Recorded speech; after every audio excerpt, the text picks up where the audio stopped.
Son las 7 de la mañana, 7 de la mañana y 1 minuto. Establecemos contacto con el expresidente de la República, economista Rafael Correa Delgado, que está ya en línea. ¿Cómo está, presidente? Buenos días. ¿Me escucha? Bien, bien, muchas gracias. ¿Cómo están ustedes? Bien, gracias.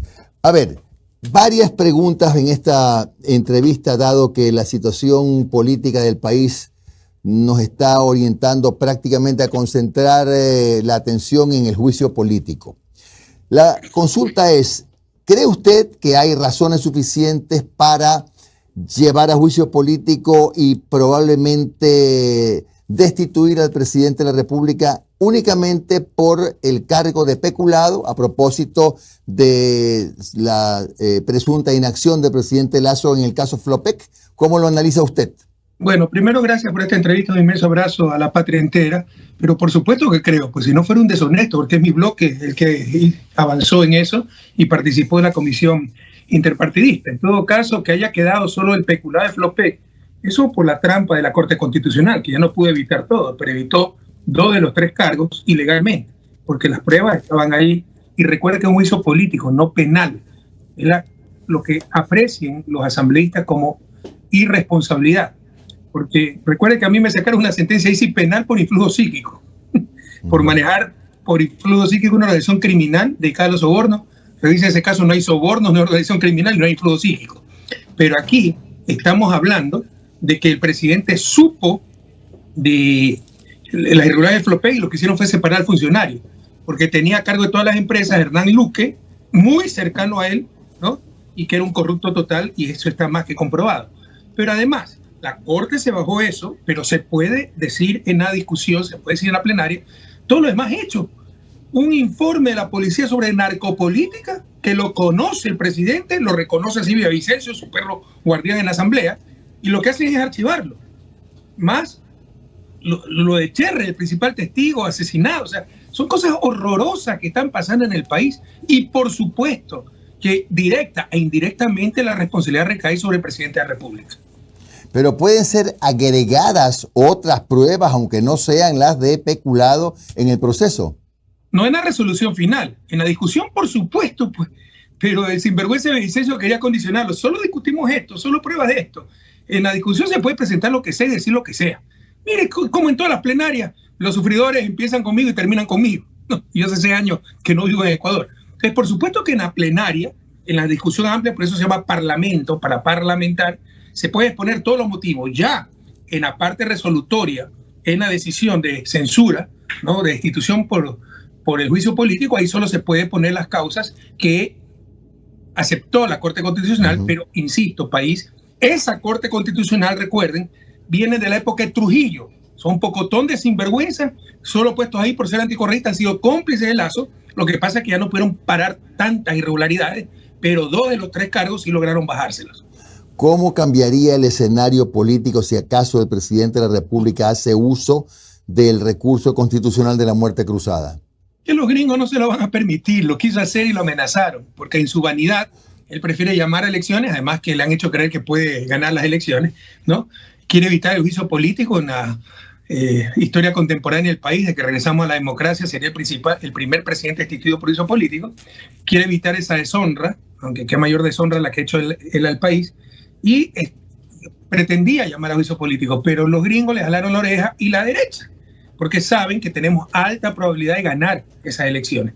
Yo creo, estoy hablando del progresismo y la revolución ciudadana, yo creo que es la mejor solución para el país, no porque nos beneficie, sino porque una situación de tal gravedad, de tanta dolor, de tanta destrucción, mire la violencia, la inseguridad, que el gobierno se ha mostrado totalmente incapaz, y parte del gobierno es Borrero, que lo reemplazaría a Lasso, requiere, para eso se pusieron esas figuras constitucionales, anticipación de elecciones para democrática, pacífica, constitucionalmente, sacar adelante al país. Para mí sería el mejor de los escenarios, independientemente si nos beneficia o no. Pero esta gente no piensa en el país, piensa tan solo en sus espacios de poder, su futuro político, su reputación, cuando se ha pasado destruyendo la reputación de los demás. Ahora, hay otra opción también, y la opción es que resulte absuelto, en cuyo caso le pregunto si usted considera que va a haber el suficiente espacio de gobernabilidad en esta tercera opción. La una es el juicio político, la otra la muerte cruzada, la otra que salga bien del juicio. Mira, no se atrevieron a hacerlo. La forma más fácil para ellos era pararlo en la Corte Constitucional. Ni ahí se atrevieron a hacerlo por la explosión social que eso originaría. Que la violencia se expresaría en las calles, o sea, la frustración y el desfogue de la gente en las calles, porque ya no aguantan a Lasso, ya no aguantan este gobierno, ya no aguantan las vacunas, ya no aguantan los tramitadores de registro civil, ya no aguantan la destrucción de toda la obra pública, ya no aguantan los malos servicios públicos, ya no aguantan que sus hijos no puedan salir tranquilos a la calle. Entonces eso se traduciría en violencia en las calles. Peor lo van a hacer en asamblea. Pero es posible.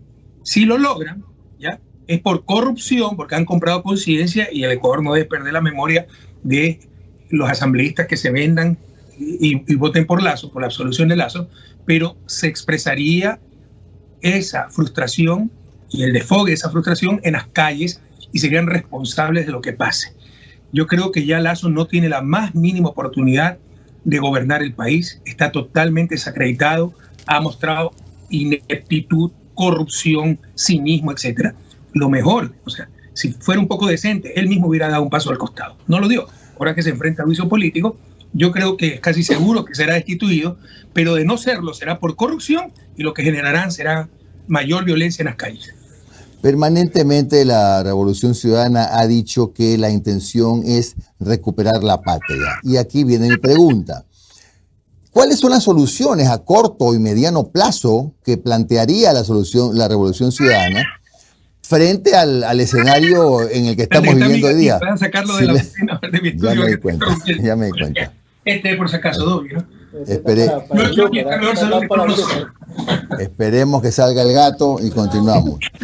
Decía. Disculpe el público, son cosas que pasan. Me olvidé ¿Y los perros? ¿Y los perros qué pasó? Decía, ¿cuáles son las soluciones a corto y mediano plazo? Las soluciones a corto y mediano plazo que plantearía la revolución en el evento en que efectivamente en la próxima elección ganen sus candidatos. ¿Bajaría el sicariato? ¿Cómo?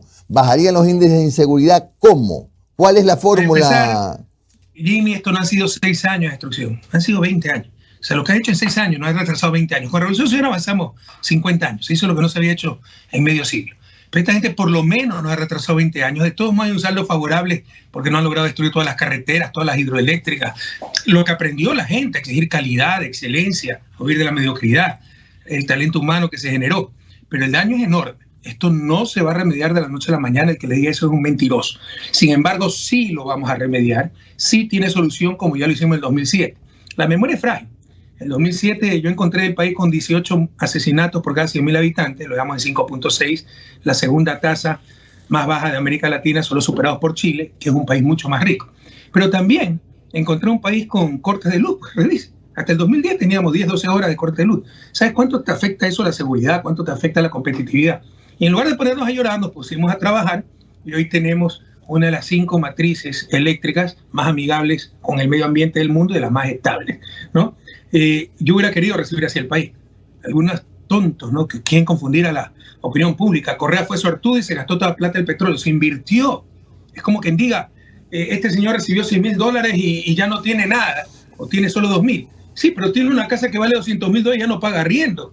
Ya no tiene luz, ya no tiene planta eléctrica con la cual, que además de pagar el motor, había que ponerle gasolina. Ya no tiene que pagar guardianía privada porque tiene buena seguridad. Se está ahorrando por todos lados. Así era el país que dejamos. Esto nos han vuelto al pasado. Entonces, con esta reflexión va a tomar tiempo, pero se puede hacer. Pero si el camino está ahí, ya lo hicimos. Pero es que ya lo hicimos. No hay nada nuevo que inventar. Lo que pasa es que esta gente, por odio, por no creer en el Estado, por ineptitud, destrozaron todo, empezando el Ministerio Coordinador de Seguridad, continuando con el Ministerio de Justicia encargado de las cárceles, continuando con un Ministerio de Interior que solo se encargaba de la policía. Ya lo crearon nuevamente. Pero recuerda que lo destruyeron y le hicieron un Ministerio de Gobierno para darle todo el poder a María Paula Romo de que nos persiga, ¿no? Ese ministerio está en manos de civiles, no en manos de un policía que tiene espíritu de cuerpo. Al igual que la seguridad, no puede estar en manos de un inepto, pues como digo Ordóñez, pero es un insulto al pueblo ecuatoriano que es un inepto o un incompetente así, a cargo de nuestra seguridad mientras nos matan a diario, ¿no? Y recuperar el EQ 911, recuperar el modelo de gestión de la policía, que era por zonas, por distritos, por circuitos y por subcircuitos. cada uno con un oficial a cargo, de acuerdo al rango, y para ascender tenían que mostrar logros en su respectiva área, de su circuito, etcétera, ¿no? Volver a la policía comunitaria, que por Odio Correa pararon la unidad de policía comunitaria, pero es increíble. Entonces quieren volver a los cuarteles. Pero si dio tan buenos resultados policía comunitaria, la seguridad se logra con el barrio, reuniéndose ahí. Ellos son los que saben quién es el microtraficante, quién es el que ejerce violencia intrafamiliar, quién es el extraño que está paseando sospechosamente. Pero por odio a Correa, porque nosotros hicimos la policía comunitaria, ellos quieren acabar con eso. Es una parte de seguridad, institucionalidad de la seguridad que la destrozaron. Pero no nos olvidemos, ¿no? La base fundamental de la seguridad es el desarrollo humano. Volver a reducir la pobreza, volver a reducir la desigualdad, volver a tener oportunidades para todas y todos, educación, salud decente para seres humanos, no para animales. Entonces, y todo eso ha sido destruido. El camino está claro. Lo que pasa es que tiene costo y toma tiempo. Tarde o temprano usted va a tener que enfrentarse a una realidad que será elegir a la persona que represente a su partido en la próxima elección. Suenan nombres, ¿no? Arauz, Rabascal, Paola Pavón, Luisa González, entre otros tantos. ¿Cómo va a ser, cuál va a ser el proceso interno teniendo que tomar una decisión de suyo tan compleja? Como siempre, escuchando las bases, pero hay un buró nacional que da conducción política y tendrá que ser aprobado por ese buró y buscaremos los mejores perfiles para ir a la patria y sobre todo que tengan opciones de victoria, ¿no? Pero no solo opciones de victoria, cuidado. O sea, puede haber un gran candidato que va a ser un pésimo presidente. Mira, honestamente, yo creo que Andrés demostró que no fue tan buen candidato, que no era tan buen candidato, pero hubiera sido un gran presidente, un tipo muy capaz. Que se requiere ganar y saber gobernar. Debemos poner los mejores candidatos para obtener una victoria, pero también que garanticen una administración de altísimo nivel para poner al país nuevamente en la ruta hacia el desarrollo. Economista, buenos días. Omar Jaén le saluda. ¿Cómo está? ¿Cómo está, economista? Ha cambiado, ¿no? De gato, ahora tiene gatos. ¿Qué pasó con Segismundo y Melibea? Siempre tuvimos gatos. Este era anterior a Segismundo y Melibea, ¿no? De hecho, una vez llevé a Segismundo a la casa, hizo huelga de hambre como 3 días el gato. Lo tuvimos que devolver. Lo tenía en el palacio. Como era muy difícil traérmelos acá a Bélgica, que es muy costoso tener un animal de ese tamaño, íbamos a un departamento arrendado. Se los dejé a quien los crió, ¿no? Que era la ecónoma de Carondelet, que los trata como hijos. O sea, ya quisiéramos tener esa vida nosotros. Claro. Los trata como príncipes. Ahora este es el consentido, entonces. Ok. Economista, ayer cuando anunciábamos su entrevista para hoy, me escribió un buen amigo y me preguntó, y me parece válida este interrogante. Dice, mañana pregúntele al Mashi, dice, ¿por qué UNES, como bloque, no activa la muerte cruzada desde la Asamblea y se van a elecciones anticipadas? Dice, el juicio político lamentablemente está trayendo demasiada inestabilidad. Se necesita un gobierno que pueda darnos algo de seguridad. Nadie confía en Borrero como persona. Estoy citando lo que me envió esta persona. ¿Qué respuesta le podría dar? Es el sentir popular eso, ¿no? Representa muy bien lo que piensa la gente. Mira, primero me encantaría a mí, yo no tengo ningún problema en hacer estos programas con preguntas abiertas del público, para que no crean que están preparadas las preguntas y responder siempre y cuando estén en un marco de relativo respeto, ¿no? Y pregunta algo inteligente. Porque hay gente que pregunta en esa edad, esas 10.000 veces mentira y vuelven a preguntar lo mismo. En todo caso, muy fácil la respuesta a eso. Porque para aplicar el artículo 130 de la Constitución, que es anticipación de elecciones por parte de la Asamblea, se requieren 2/3 de los votos. No se tiene esos 2/3. ¿Sabes por qué? Porque la gente cuida su puestito. No une. Pero los demás bloques sí, porque significa que se adelantan elecciones presidenciales y legislativas. Se pueden perder su puestito y no los quieren perder, ¿no?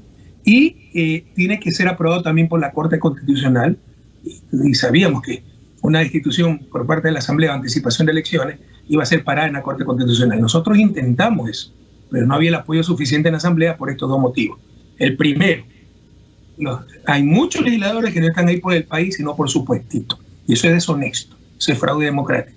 Y el segundo, ese intento de la Asamblea sí va a ser parado en una Corte Constitucional absolutamente obsecuente a Lazo. Que nadie se engañe con eso. Justamente sobre el tema de la Corte Constitucional, hoy, hace, ¿qué?, 20 minutos, Diario El Universo saca una noticia sobre unas declaraciones que usted ha brindado, creo que para un programa español, no lo pude leer bien, con respecto a la posibilidad de ustedes llegar al poder nuevamente, y ustedes convocarían a una asamblea constituyente para poder reformar las atribuciones de la Corte, o cuál sería un poco la intención?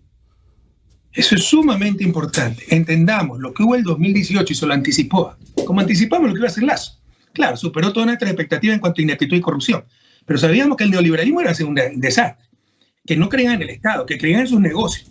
Iban a destruir todo para llenarse los bolsillos. La gente no entiende la corrupción que hay. No es solo hacer ilegalidades. Es el abuso del poder en función de sus propios fines. Por ejemplo, de sus propios intereses. Cuando eliminan Seguro Sucre, hay un caso de corrupción, no se le ocurre mejor idea que liquidar Seguro Sucre, que daba $15 millones anuales. Entonces ese negocio va a las privadas, pues que financiaron, a las aseguradoras privadas que financiaron la campaña de Lasso. En 4 años le está regalando $60 millones que hubiesen podido ir al presupuesto del Estado para educación, salud, patrulla de la policía. Y la gente ni se entera. Cuando elimina el correo, lo elimina, créeme que hasta los estados fracasados de las regiones más atrasadas del planeta tienen correo, Ecuador no tiene correo. Le está regalando pues el monopolio a Servientrega porque no está sacando la cabeza con los costos de la correspondencia. Y vean a quién apoyó Servientrega en la campaña. Entonces, esa es la peor corrupción, el uso del poder para fines privados, para llenarse los bolsillos. Entendamos, en el 2018 hubo un golpe de Estado, se lo dijo. La pregunta 2 era para impedirme a mí ser presidente. La hicieron retroactiva el 2008, porque rige para el futuro, ¿verdad? Entiendo lo que el pueblo ecuatoriano aprobó, porque lo aprobaron en la urna. Lo hicieron retroactivo en 2008 para que yo ya no pueda ser candidato presidencial. Bueno, no hay problema. Con eso se hubiera podido evitar muchas cosas, porque por el terror de que yo volviera a ser presidente. Le aseguro que Moreno no se habría atrevido a hacer ni la 10ª parte de lo que ha hecho. Y Lasso jamás habría llegado a presidente. Pero en todo caso, la pregunta Pepa, como dicen en la costa, decimos en la costa, era la pregunta 3. Era un golpe de Estado. Poner a dedo los transitorios, porque eso es que mandaba una terna para cada uno de los 7 consejeros a la asamblea. Es una tontería, pues si los 3 son puestos por el presidente, que los nombre directamente nomás. Los 21 candidatos eran puestos por el presidente. Entonces puso Moreno los 7, ¿ya? Para apoderarse del Estado. Cambiaron 150 autoridades de control, Consejo de Judicatura, Fiscalía, Superintendencia. No podían cambiar Corte Constitucional, porque eso no era elegida por el concurso, Consejo de Participación. Sí. La tumbaron y declararon 6-7 meses de vacancia constitucional. Eso no existe. Eso es destrozar el Estado de Derecho, arrogarse funciones que no se le dieron ni a esa consulta inconstitucional en las urnas, suponiendo que haya sido constitucional, aprobada por la Corte, que no lo fue, y por el voto mayoritario. No se decidió eso.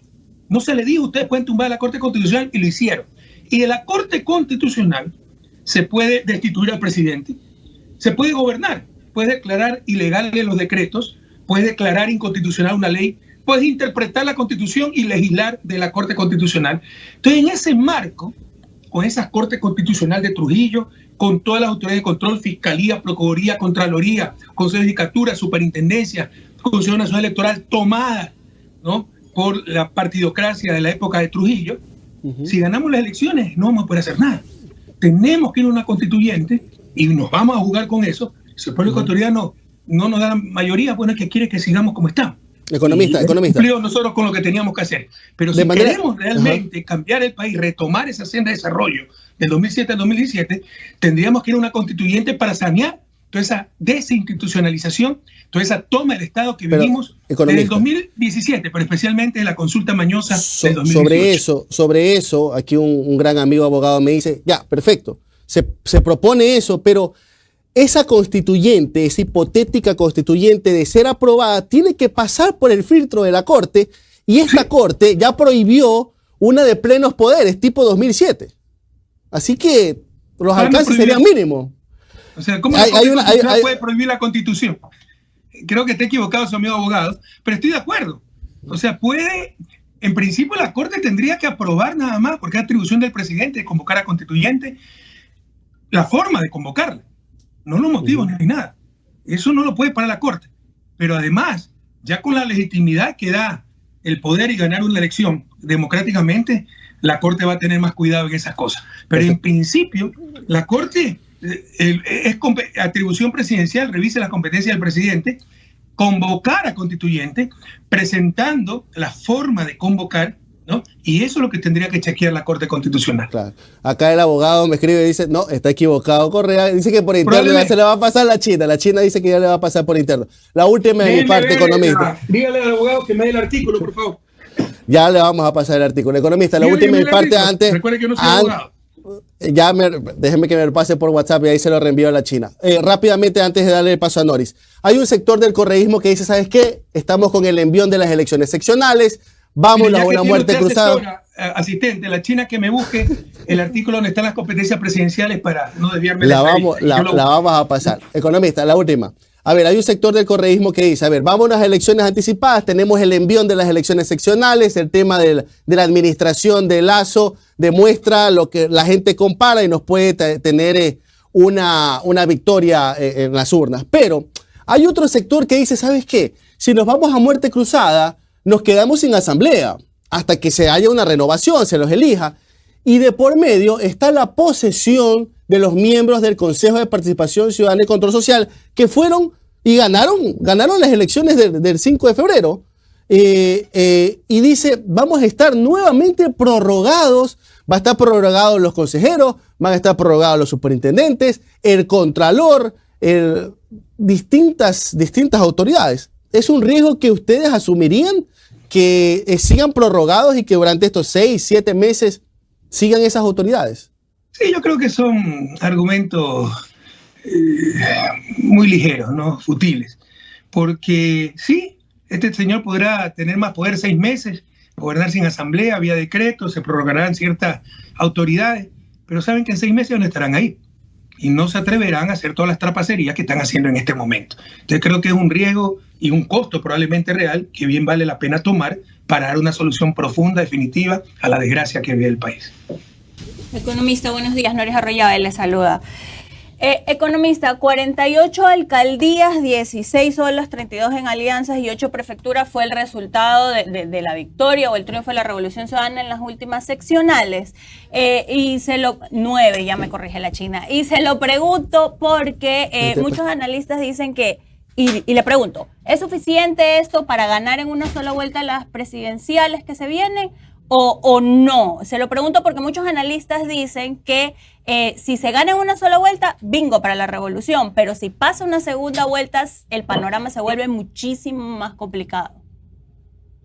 Vea, primero creo que ganamos más de 51 alcaldías, ¿no? Segundo, son 9 prefecturas. No hemos logrado una victoria así ni cuando éramos gobierno, con Alianza País en su apogeo.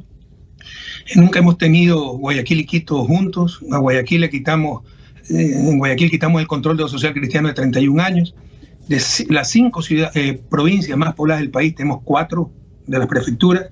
De las 5 ciudades más pobladas tenemos 4 alcaldías. Ha sido un triunfo contundente a lo largo y ancho del país, demostrando lo que todos sabían, pero nos han proscrito a los candidatos, a la dirigencia, nos robaron el partido, hemos tenido que participar con partidos alquilados, pero siempre fue esa la realidad.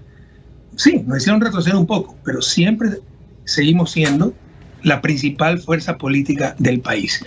Yo creo que podríamos ganar en 2 vueltas, pero obviamente ganar en una sola vuelta, en las condiciones actuales le diría que estamos en capacidad de hacerlo, por supuesto, depende del candidato. A mí no van a hacer lo imposible, hasta pegarme un tiro para que no pueda participar. Si yo fuera candidato, todas las encuestas lo dicen, le ganamos una sola vuelta, ¿no?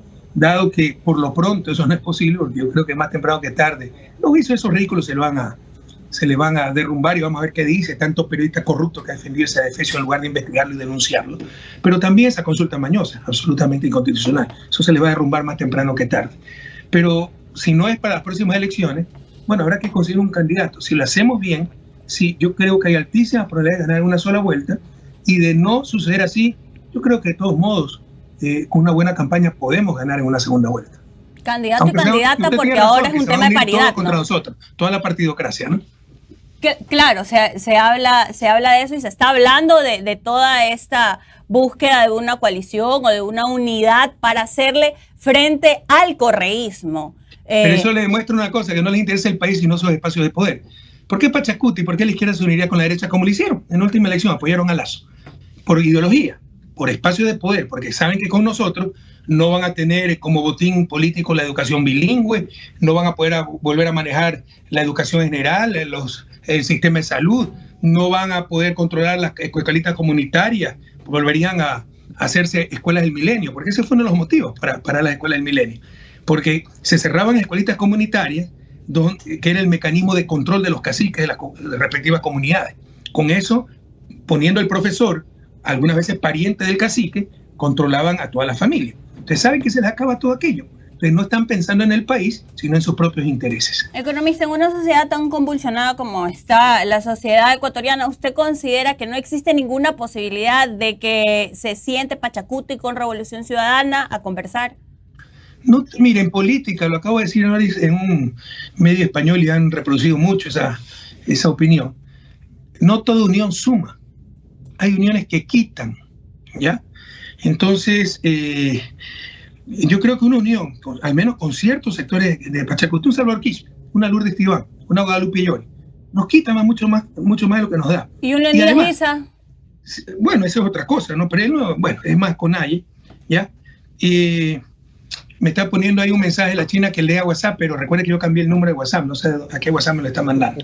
Que me diga nomás, me pase el dato del artículo. Pero en todo caso, hay uniones que no suman, pero suponga que ganemos con esa gente. ¿Sabe qué clase de gobierno vamos a hacer con Pachacuti, que está reformando la ley de educación superior, creando universidades comunitarias, las novelerías de siempre, de gente que no sabe dónde está parada en la academia? Y que los otros, para no pelearse y para retribuir favores, hoy por ti, mañana por mí, aprueban esa tontería. Yo prefiero no ganar elecciones, seguir trabajando en la academia, aportando a mi país, a la humanidad, en lugar de llegar al gobierno tan condicionado con gente, por gente como esa, donde sé que no se va a poder hacer un buen gobierno porque esa gente no sabe administrar y está en función de sus espacios políticos, no en función del bien común. Bien, muchas gracias al expresidente de la República, Rafael Correa Delgado, por su comparecencia aquí en Un Café con JJ. Que tenga usted un buen día, muy amable. Bueno, muchísimas gracias, pero gracias. No me mandaron el artículo. Revisen que es competencia presidencial. Economista, sí. Me acaban de pasar ya le va a pasar a China la sentencia de la Corte, el dictamen 520 RC de 2021. Eso es sentencia. Yo pedí el artículo constitucional, Omar. Porque esta Corte puede decir lo que le da la gana. Está interpretando pues, la Constitución. No, pero puede decir lo que le da la gana. Otra cosa es lo que dice la Constitución. O no sé si se referirá al 444, que habla de que debe ser convocada por consulta popular la constituyente. Esa es otra alternativa, pero el presidente puede. Si me dan 2 minutos, les encuentro el presidente. No quería distraer la atención. Aquí en la parte 7, en las resoluciones 7 dice: es así que considero que el cambio constitucional cuenta con carácter plenipotenciario para construir una nueva constitución, sin que ello implique que la Asamblea Constituyente pueda asumir potestades omnipresentes del poder constituido como queda indicado. Es por ello que la propuesta de una consulta popular para instalar una Asamblea Constituyente plenipotenciaria exige al peticionario exponer con precisión las razones que sustenten dicha instauración. Fue un tema que se trató, creo que en la pasada legislatura. Yo le estoy diciendo que es la atribución del presidente, que no tiene que consultar absolutamente a nadie. Vamos a ver, si un abogado le sugirió eso para responderme, tenga cuidado con ese abogado. Economista, se me estaba quedando una pregunta en el tema de Guayaquil. Son atribuciones y deberes del presidente, 147. Siga, la escucho. Estoy acostumbrado a hacer 2 cosas a la vez. No se preocupe. Usted hablaba de que muchas de las personas que están ahorita o van a asumir alcaldes electos y autoridades electas de la Revolución Ciudadana están en capacidades de reconstruir desde estos espacios. En el caso de Guayaquil, puntualmente, Aquiles Álvarez, que no viene del proceso de la Revolución Ciudadana, no viene del proceso político, ¿cómo va a ser de alguna u otra forma la Revolución Ciudadana para poner esa impronta de la que usted habla? Y aquí le digo que los únicos buenos ecuatorianos están dentro de la Revolución Ciudadana. Claro que tenemos grandes ecuatorianos, pero puede haber muy buenos ecuatorianos que no están dentro de la Revolución Ciudadana. Le hablo la impronta de la Revolución Ciudadana.